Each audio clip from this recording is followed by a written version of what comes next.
In this video, I'm going to talk about and show how you can upload custom content to your design in the VMware Aria Operations Management Pack Builder. The Management Pack Builder generates a automatic overview dashboard for your management pack.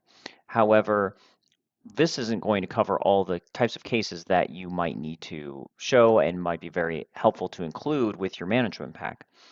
And so the management pack builder allows you to take the content you've made of either dashboards or supermetrics from an existing Aria operations environment, export those, and then include them in the design. So when you go to build your management pack and install it in a new system, you'll package it with those dashboards and supermetrics, and users can have that out of the box.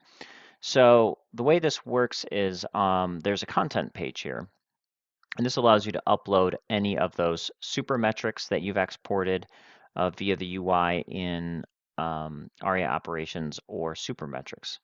And once you have that zip downloaded, you're going to need to unzip it, uncompress it, and then you can come in and select import. And here you'll be able to select either the dashboard JSON or the supermetric JSON and select open. When you do, it'll give you a heads up of what dashboards it's found in there and if everything's been processed correctly. And when you select save, you'll upload these to the design. And at this point, if you perform collection and build, these dashboards will be included with the management pack.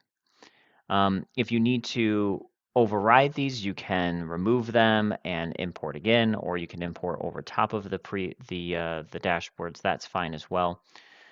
It's worth talking about, though, that the design does let you include these, but the management pack builder itself is not going to validate that the metrics and resource types or object types that are referenced here are still valid. So generally, we recommend that you do this as a last step before you start to build it and solidify all your changes and stuff like that.